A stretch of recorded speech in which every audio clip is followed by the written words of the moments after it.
What's going on, everybody? It's Q from Retro Q Gaming, and I want to look at an interesting topic in gaming today. Mostly, it's the fact that when it comes to sequels, well, we'll get into it anyway. Hopefully, I won't go on too long, but I do talk a little bit much. But generally, what I want to look at today is quality games and their sequels, and specifically if their sequels either surpass or don't the original game in quality. Now, this can go both ways, but generally I feel like it's very much considered that it's very, very difficult for a sequel for a game to surpass the original.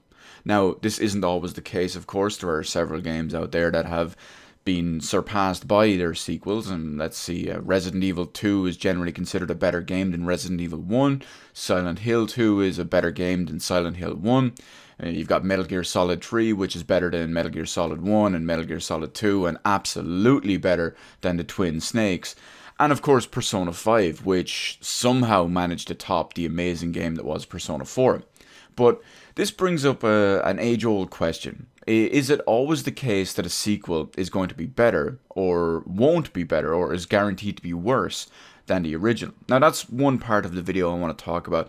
The main part I actually want to talk about, which we'll get to at the end, although I'm just kind of going to spoil it here basically, is I want to know what games you think are going to be hard-pressed to surpass the existing game.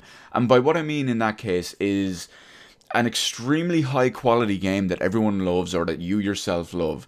What do you think is going to be very, very difficult to surpass it? Now, I already know many people out there are already probably typing in The Last of Us down in the comment section below, but I want to take a second to look at why this can be a common misconception, or even just not even a misconception, but just a common idea and a common practice between many people.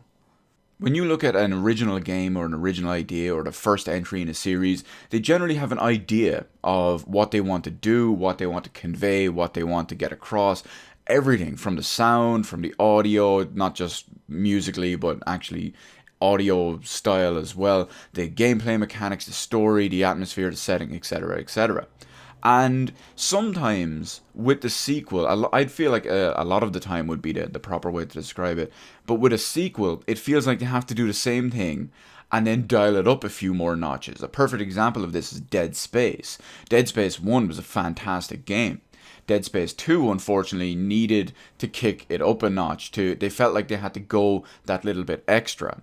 And unfortunately, that didn't really work too well. Dead Space 2 is a decent game, but it's really where it jumped the shark, you could tell, and that's kind of disappointing for the second game in the series. But you could tell that when you compare Dead Space 1 with its psychological horror aspect as well as jump scares pretty much the entire way through, it was never really truly in-your-face horror.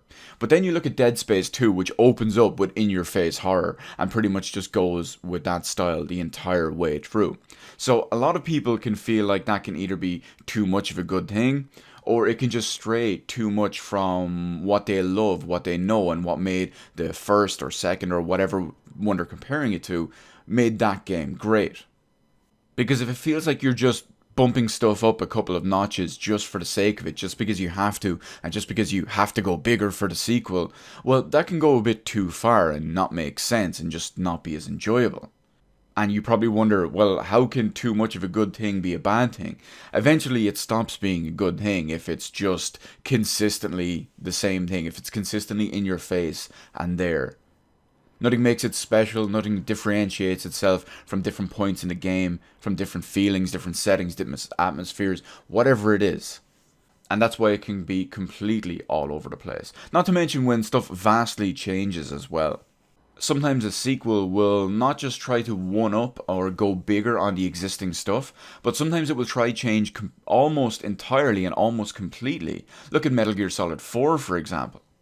With so many of the changes made in there, sure, you can identify the basics and the roots of Metal Gear Solid in the game, but overall it's just so insane in the worst of ways that it's such a terrible game and has pretty much no redeeming features whatsoever.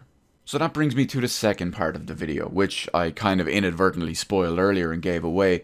But what games out there do you think are going to have an extremely difficult time topping their predecessor? Like I said, most people are already going to say The Last of Us, but I do want to see other ones in there as well, because there's all types of games out there. I'll give you one of mine as well, just to keep it even, because, well, it's not really fair to ask that of you guys without offering myself up as an example first, but I think Persona 6 is going to have a very tall order. Persona 4 was a fantastic game, one of the greatest JRPGs I've ever played, and I was so worried that Persona 5 would not live up to Persona 4. Now, Persona 5 vastly surpassed Persona 4, so of course, what does that mean for Persona 6? It's going to have an even taller order to try surpass Persona 5. Can it be done? Probably not, but I certainly hope so, because if it can, the amount of quality and astronomically quality high levels in Persona 6 would be insane. So that's my one, but what are some of you guys' ones where you think that the first game was so good that the next one is going to have an extremely difficult time topping that one? Let me know all that good stuff in the comments section below. Hit the appropriate button to let me know how you did on the video, and while you're at it, why not head on over and hit the subscribe button and even ring the little notification bell. Granted, getting a notification from YouTube in current year about a new video upload or a live stream or whatever is a whole other story, but hey, at least you can say you tried, am I right? As always, thank you so much for watching, and I will see you in the rest of the videos in my channel.